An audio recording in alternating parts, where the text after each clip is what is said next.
ሰበር ዜና እንደተፈራው ሆነ። ድሮን መታጠቁን በይፋ ያወጀው የፋኖ ኃይል የመጀመሪያ የተባለለትን የድሮን ጥቃት በመንግስት ኃይሎች ላይ ፈጸመ። ከባድ ኪሳራና ጉዳትም አድርሷል። አብይ አህመድ በአማራ ክልል እጅግ ያልጠበቁት ከባድ ነገር ገጥሟቸዋል። ፋኖ ድሮን ታጥቋል።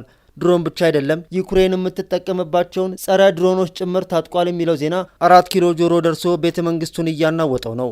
ይህን ከአማራ ክልል የተሰማውን እጅግ አስደንጋጭ ዜና በዝርዝር እናስደምጣቸዋለን። ኢራን ሌሊቱን በሃይፐርሶኒክ ጨረሰቻቸው። በደቡባዊ እስራኤል የፈጸመችው ጥቃት የኢራንን ብርቱ ክንድ ዳግም ያሳይ ሆኗል። ትራምፕ ከዚህ ጦርነት እንዴት ብሎ እንደሚወጣ ግራ ተጋብቷል። ይህ ጦርነት አሸናፊና ተሸናፊ ካለው አሸናፊዋ ኢራን ሆናለች፣ ተሸናፊዋ ደግሞ አሜሪካ ናት። ትራምፕ እዚህ ጦርነት ውስጥ የገባበት ምክንያት በአንድ አንቀጽ አድርጎ ለማስቀመጥ 3 ሳምንት ፈጅቶበታል። አሁን ደግሞ ከዚህ ጦርነት ያለ ውርደት ለመውጣት ቀዳዳ በመፈለግ 2 ሳምንት አሳልፏል። እናስደምጣቸዋለን። በኢትዮጵያ ድንበር በአየር ኃይል የታገዘ ውጊያ ፈነዳ። ካለፈው የካቲት ወር ወዲህ ከ2 ጊዜ በላይ የድሮን ጥቃት የተፈጸመበት የኢትዮ ሱዳን ድንበር በይፋ የጦርነት ቀጠና ሆኗል። ከሰሞኑ በዚህ ድንበር በአየር የታገዘ ውጊያ መቀስቀሱን የመረጃ ምንጮች ተናግረዋል። ውጊያውን ተከትሎ የአካባቢው ነዋሪዎች አካባቢያቸውን በአስቸኳይ ለቀው እንዲወጡ መታዘዛቸው እየተሰማ ነው። ኢትዮጵያ ተስባ ወይንም ተገዳ ወደ ሱዳን ጦርነት ገብታለች። ይህ አዲስ ፖስት ሚዲያ ነው። የከበረ ሰላምታችን በያላችሁበት የዓለም ዳርቻ ይድረሳችሁ። የተወደዳችሁ የቻናላችን ቤተሰቦች ለአሁን የተደመጡና የተመራረጡ ሰበር ዜናዎችን አጠናክረናል። ቪዲዮውን ላይክ አድርጋችሁ በመጀመር እስከ መረጃዎቻችን ፍጻሜ ድረስ አብራችሁ እንድትቆዩ ግብዣችን ነው። በኢትዮጵያ ድንበር በአየር ኃይል የታገዘ ውጊያ ፈነዳ። ካለፈው የካቲት ወር ወዲህ ከ2 ጊዜ በላይ የድሮን ጥቃት የተፈጸመበት የኢትዮ ሱዳን ድንበር በይፋ የጦርነት ቀጠና ሆኗል። ከሰሞኑም በዚህ ድንበር በአየር የታገዘ ውጊያ መቀስቀሱን የመረጃ ምንጮች ተናግረዋል። ውጊያውን ተከትሎ የአካባቢው ነዋሪዎች አካባቢያቸውን በአስቸኳይ ለቀው እንዲወጡ መታዘዛቸው እየተሰማ ነው። ኢትዮጵያ ተስባ ወይንም ተገዳ ወደ ሱዳን ጦርነት ገብታለች። ሚሊዮኖችን አፈናቅሎ 100 ሺዎችን ገድሎ አሁንም በዓለም ትኩረት ተነፍጎት የቀጠለው የሱዳን እርስ በርስ ጦርነት ጊዜ በገፋ ቁጥር አድማሱን ወደ ጎረቤት ሀገራት እያሰፋ ነው። እንደ ሀገር ተጠላልፎና ተዛምቶም የመስፋፋት አዝማሚያውን ወደ ኢትዮጵያ ድንበር አድርጓል። ሁለቱ ሀገራት በሚዋሰኑበት በቤኒሻንጉል ክልል ኩርሙክ በተባለ ስፍራ ካለፉት 2 ቀናት ወዲህ ጠንካራ ውጊያ መቀስቀሱ ተሰምቷል። በሱዳን በኩል ባለው ድንበር ቀጠና የሱዳን ጦርና ፈጥኖ ደራሽ ኃይሉ ውጊያ ላይ ናቸው። ዛሬ ድንበር ቀጠና የሚኖሩ ኢትዮጵያውያን ቀያቸውን ለቀው እንዲወጡ መታዘዛቸው ተሰምቷል። የኢትዮጵያ መንግስት በአሶሳና መንጊ ለፈጥኖ ደራሽ ኃይሉ የጦር ሰፈር ሰጥቷል መባሉን ተከትሎ ጦርነቱ ወደ ቀጠናው በፍጥነት እየተዛመተ ሲሆን የኢትዮጵያ ግዛቶች የጎረቤት ሀገር የእሳት ወላፈን እንዲያርፈባቸው ሆኗል። የኩምሩክ ነዋሪዎች ወደ ሆርዛብና ሌሎችም አካባቢዎች እየተፈናቀሉ ይገኛሉ ተብሏል። ኩርሙክ ልክ በጎንደር በኩል ድንበር ላይ እንደምትገኘው መተማ ከተማ ሁሉ በቤኒሻንጉል አሶሳ ቀጠና ወደ ሱዳን ለመውጣት ድንበር ላይ የምትገኝ የኢትዮጵያ ከተማ ናት። ይህ በእንዲህ እንዳለ በቀጠለው በዚህ የሱዳን ጦርነት የማስተማሪያ ሆስፒታል ላይ በተፈጸመ የድሮን ጥቃት 13 ህጻናት፣ 2 ነርሶችና 1 ዶክተርን ጨምሮ 64 ሰዎች ሲገደሉ 89 መቁሰላቸውንም የዓለም ጤና ድርጅት ኃላፊ ዶክተር ቴዎድሮስ አድሃኖም ገልጸዋል። የሱዳን ጦር አርብ በሀገሪቱ ምዕራባዊ ክፍል ውስጥ በምትገኝና በተቀናቃኙ ፈጥኖ ደራሽ ኃይል RSF በተያዘችው ከተማ ውስጥ ትልቅ ሆስፒታል ላይ ጥቃት ፈጽሟል መባሉን አስተባብለዋል። ዶክተር ቴዎድሮስ በኤክስ ገጻቸው ባሰፈሩት መልእክት በቂ ደም ፈሷል ያሉ ሲሆን ሁለቱም ወገኖች ከ3 ዓመት ገደማ በፊት የተጀመረውን ግጭት እንዲያቆሙ አሳስበዋል። RSF እንደሚገልጸው በምስራቅ ዳርፉር ግዛት ዋና ከተማ ኤልዳይን በሚገኘው ሆስፒታል በድሮን የተመታው ሙስሊሞች የኢድ በዓልን ባከበሩበት ዕለት ነው። ሱዳን በአውሮፓውያኑ ሚያዝያ 2023 ወደ እርስ በርስ ጦርነት የገባችው በወታደራዊ ኃይልና RSF መካከል በተፈጠረው የስልጣን የበላይነት የመያዝ ሽኩቻ ነው። ሁለቱ ቡድኖች በ2021 መፈንቅለ መንግስት በጋራ ወደ ስልጣን መምጣታቸው ይታወሳል። በግጭቱ ምክንያት ከ150 ሺህ በላይ ሰዎች ሞተዋል። ከ12 ሚሊዮን በላይ የሆኑ ሰዎች ደግሞ ከቤታቸው ተፈናቅለዋል። አልዳይን የማስተማሪያ ሆስፒታል ከአርብ ምሽቱ ጥቃት በኋላ ከስራ ውጪ መሆኑን የገለጹት ዶክተር ቴዎድሮስ ተፋላሚ ኃይሎች የሕክምና ተቋማትን በተደጋጋሚ ኢላማ ማድረጋቸውን አውግዘዋል። ዶክተር ቴዎድሮስ አርብ ምሽት የተፈጸመውን ጥቃት ጨምሮ ለ3 ዓመታት ያህል በቆየው ግጭት ውስጥ በጤና ተቋማት ላይ በደረሱ 213 ጥቃቶች 2036 ሰዎች መሞታቸውን የዓለም የጤና ድርጅት አረጋግጧል ብለዋል። ኢራን ሌሊቱን በሃይፐርሶኒክ ጨረሰቻቸው። በደቡባዊ እስራኤል የፈጸመችው ጥቃት የኢራንን ብርቱ ክንድ ዳግም ያሳየ ሆኗል። ትራምፕ ከዚህ ጦርነት እንዴት ብሎ እንደሚወጣ ግራ ተጋብቷል። ይህ ጦርነት አሸናፊና ተሸናፊ ካለው አሸናፊዋ ኢራን ሆናለች፣ ተሸናፊዋ ደግሞ አሜሪካ ናት። ትራምፕ እዚህ ጦርነት ውስጥ የገባበትን ምክንያት በአንድ አንቀጽ አድርጎ ለማስቀመጥ 3 ሳምንት ፈጅቶበታል።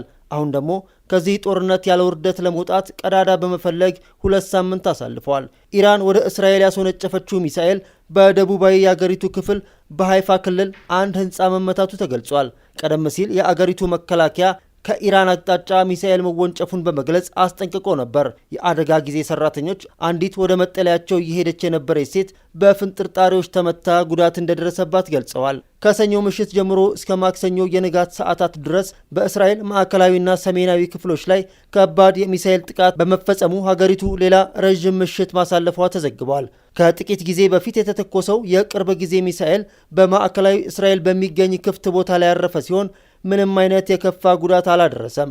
ይሁን እንጂ ጥቃቱ በእስራኤል ወታደራዊ የቅድመ ማስጠንቀቂያ ስርዓት አስቀድሞ በመታወቁ በቴል አቪቭና በተያዘው የምዕራብ ዳርቻ አካባቢዎች የአደጋ ጊዜ ሳይረኖች በከፍተኛ ድምፅ ሲያስተጋቡ ቆይተዋል። ይህ ተከታታይ የሚሳኤል ማዕበል ሰፋፊ የእስራኤል ግዛቶችን ያነጣጠረ ነበር። በኢየሩሳሌም፣ በሃይፋ፣ በቴል አቪቭና በምዕራባዊ ገሊላ አካባቢዎች ከፍተኛ የአደጋ ማስጠንቀቂያዎች ተሰምተዋል።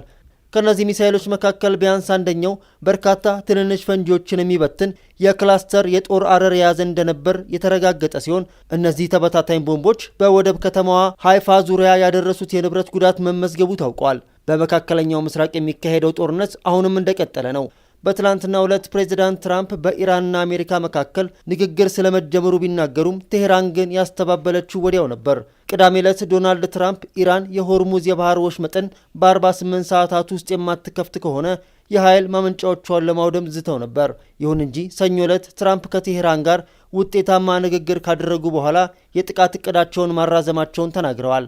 ነገር ግን የኢራን ፓርላማ አፈ ጉባኤ ንግግር ተደርጓል መባሉን አስተባብለው የፈጠራ ወሬ ብለውታል። ከፍተኛ የኢራን ባለስልጣን ግን ለቢቢሲ የአሜሪካ አጋር ሲቢኤስ ኒውስ በአደራዳሪ በኩል የመነጋገሪያ ነጥቦች ደርሰውናል፣ እየተመለከትናቸው ነው ብለዋል። ሲቢኤስ ይህን ንግግር ለቅድመ ሁኔታ እንጂ ምንም አይነት ድርድር የተካሄደ ስለመሆኑ ወይንም እንደሚኖር አያሳይም ሲል ዘግቧል። ዋይት ሀውስ በበኩሉ ሁኔታው ገና ያልጠራ መሆኑን በመግለጽ ጥንቃቄ እንደሚያስፈልግ አስታውቋል። በዋይት ሀውስ በይፋ እስካልተገለጸ ድረስ ስለ ንግግሮች የሚሰነዘረው መላምት የመጨረሻ ተደርጎ ሊወሰድ አይገባም ብለዋል። እንደተፈራው ሆነ። ድሮን መታጠቁን በይፋ ያወጀው የፋኖ ኃይል የመጀመሪያ የተባለለትን የድሮን ጥቃት በመንግስት ኃይሎች ላይ ፈጸመ። ከባድ ኪሳራና ጉዳትም አድርሷል። አብይ አህመድ በአማራ ክልል እጅግ ያልጠበቁት ከባድ ነገር ገጥሟቸዋል። ፋኖ ድሮን ታጥቋል። ድሮን ብቻም አይደለም ዩክሬን የምትጠቀምባቸውን ጸረ ድሮኖች ጭምር ታጥቋል የሚለው ዜና 4 ኪሎ ጆሮ ደርሶ ቤተ መንግስቱን እያናወጠ ነው። ይህ ከአማራ ክልል የተሰማው እጅግ አስደንጋጭ ዜና ተከትሎ አብይ አዳዲስ አይነት ድሮኖችን ወደ ክልሉ ሊያሰማሩ እንደሚችሉ እየተሰማ ነው። በአማራ ክልል ጦርነት በመንግስትና ፋኖ መሃል ትልቅ የኃይል ልዩነት ከፈጠሩ ጉዳዮች መካከል አንዱ ድሮን ነው። መንግስት ድሮን በእጁ በመያዙ የኃይል ሚዛኑን ተቆጣጥሮ ቆይቷል። አሁን ግን ይህን የኃይል ሚዛን የሚቀየርበት እድል መፈጠሩ እየተሰማ ነው። ይኸውም የፋኖ ታጣቂ ኃይሎች ድሮን መታጠቃቸው ነው። ባለፈው ሳምንት በሸዋ የሚንቀሳቀሱ የፋኖ ኃይሎች ድሮን መታጠቃቸውን ይፋ አድርገው ነበር። ዛሬ በተሰማ ዜና ደግሞ የፋኖ ኃይሎች ይህን ድሮን በመጠቀም ለመጀመሪያ ጊዜ የድሮን ጥቃት ሰንዝረዋል። ጥቃቱ የተፈጸመው በሰሜን ሸዋ ዞን አጣዬ ከተማ በሚገኝ የመከላከያ ወታደራዊ ካምፕ ላይ ነው ተብሏል። ብልጽግና የታጠቃቸው ድሮኖች በዋጋ ውድና ዘመናዊ ናቸው። ለምሳሌ የባይራክታ ድሮኖች እስከ $5 ሚሊዮን ያወጣሉ። የአንካና አክንቺ ሞዴሎች ከ50 እስከ $90 ሚሊዮን የሚያወጡ ናቸው። ፋኖ እንደ ብልጽግና አይነት ውድ ዋጋ ያላቸው ድሮኖች መጠቀም ባይችልም ለሰላማዊ አገልግሎት የሚውሉ ድሮኖችን በርካሽ ዋጋ በመግዛት ለወታደራዊ ዓላማ መዋል ይችላል። ለምሳሌ ለግብርና አገልግሎት የሚውሉ ግዝፈታቸው መካከለኛ የሆኑ ዋጋቸው ከ500 እስከ $1000 የሚያወጡ ድሮኖች አሉ። እነዚህ ለወታደራዊ ጥቅም ሪፐርፐስድ ማድረግ ይቻላል። ይህን አካሄድ በዓለም ላይ ያሉ ሽምቅ ተዋጊዎች ለምሳሌ በኮሎምቢያ ያሉ የፋርክ አማጽያን እንዲሁም በአፍሪካ የሳህል በረሃ ታጣቂዎች በብዛት እየተጠቀሙበት ነው። ፋኖ በተመሳሳይ መልኩ ትንንሽ ድሮኖችን ለወታደራዊ ዓላማ ለመጠቀም ሙከራ ሲያደርግ የሚያሳይ ቪዲዮ ከሰሞኑ አይተናል። ሙከራውና ሀሳቡ የሚበረታታ ነው። በሂደት ደግሞ ከነዚህ ትንንሽ ድሮኖች ከፍ ያሉና የተወሰነ ማሻሻያ የተደረገባቸው ድሮኖችን መጠቀም ይችላል። ፋኖ ድሮኖችን መጠቀም ሲጀምር ከብልጽግና የበለጠ ውጤታማ ይሆናል። መንግስታት የሚጠቀሟቸው የአየር መቃወሚያ ራዳሮች ዋጋቸው ውድ ሲሆን እንደ ፋኖ ያሉ የሽምቅ ተዋጊዎች በቀላሉ አያገኟቸውም። ነገር ግን ከሰሞኑ የአሜሪካ እስራኤል ኢራን ጦርነት ያየነው ነገር ውድ ዋጋ ከሚያወጡ የሚሳኤልና የድሮን መከላከያ ራዳሮች ባልተናነሰ በርካሽ ዋጋ የሚሸጡት የዩክሬን ጸረ ድሮኖች ውጤታማ መሆናቸውን ነው። እነዚህ ርካሽ የዩክሬን ጸረ ድሮኖች የገበያ ዋጋቸው ከ$5000 ያነሰ ነው። እንደ ጆርዳን ያሉ ሀገራት በስፋት እየተጠቀሟቸው ይገኛሉ። ለአብነት ያህል ዘስቲንግ የተባለው ጸረ ድሮን ዋጋው ከ2100 እስከ $4100 ነው። በሰዓት እስከ 300 ኪሎ ሜትር ይጓዛል። ሌሎቹ እንደ ቡሌት፣ ፒዋንሰን እና ኦክቶፐስ 100 የተባሉት ጸረ ድሮኖች ከ$5000 ባነሰ ዋጋ የሚሸጡ ናቸው። ፋኖ እነዚህን ርካሽ ጸረ ድሮኖች መግዛት ይችላል።